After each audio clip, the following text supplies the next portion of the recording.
Hello and welcome back to new video.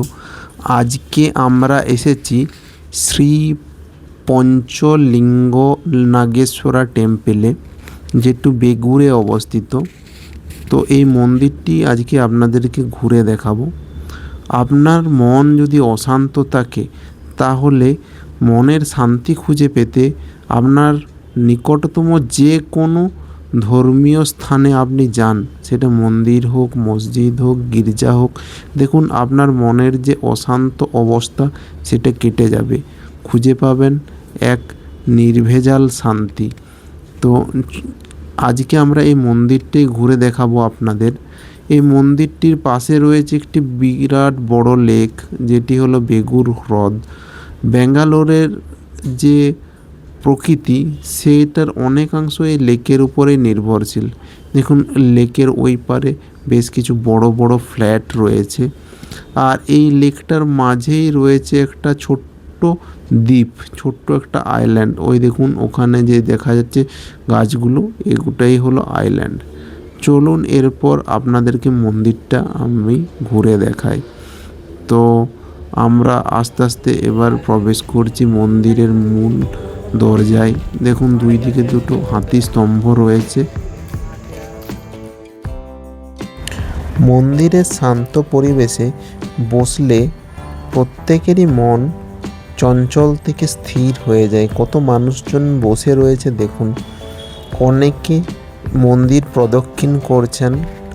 দেবতা মহাদেবের এখানে বড় একটি মূর্তি রয়েছে, তিনি এখানে প্রতিদিন পূজিত হন, এবং অন্যান্য অনেক কটি ছোট মন্দির এই মন্দিরের মধ্যে রয়েছে।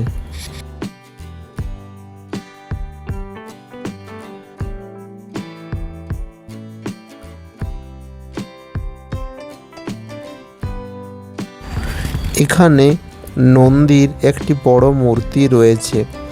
নন্দী শিবের মন্দিরের বাইরে বসে রয়েছে, তার একটা মূর্তি রয়েছে। পাথর খোদাই করে তৈরি করা হয়েছে এই মন্দির। প্রায় 1000 বছরের পুরনো এই মন্দিরটির শিল্পকলা মূলত দ্রাবিড় শিল্পকলা দ্বারা তৈরি, যার উন্নত নিদর্শন এখানে আপনারা দেখতে পাবেন।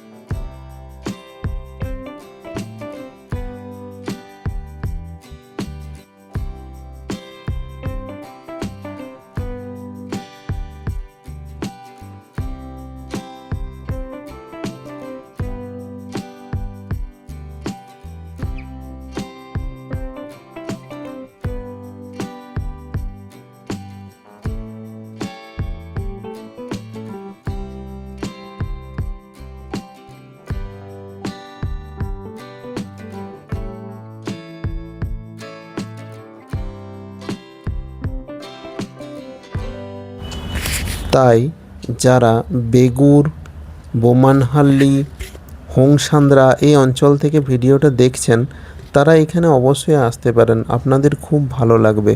যখনই সময় করে উঠতে পারবেন আপনারা সপরিবারে এখানে চলে আসুন।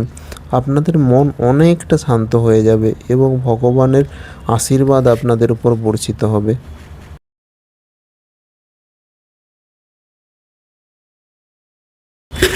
আমরা পুরো মন্দিরটা প্রদক্ষিণ করছিলাম। তো এই যে পাথরের উপর দিয়ে আপনারা চলবেন, এতেও আপনাদের মনের মধ্যে অনুভব হবে যে একটা অন্যরকমের শান্তি রয়েছে। এছাড়া মন্দিরের মধ্যে রয়েছে প্রচুর গাছ। এই যে সামনের যে গাছটা দেখতে পাচ্ছেন, এটা হলো বেল গাছ। এরপর আমরা আস্তে আস্তে মন্দির থেকে বেরিয়ে পড়েছি বাড়ির উদ্দেশ্যে। দেখুন কত বড় বড় দরজা। তো চলুন, আজকে এই ছোট্ট মন্দির ভ্রমণের ভিডিওটা আমি তুলে রেখেছিলাম আপনাদের সাথে শেয়ার করার জন্য। কেমন হয়েছে দেখে জানাবেন, আর কোনো কোশ্চেন থাকলে অবশ্যই কমেন্টে জানাবেন। ধন্যবাদ।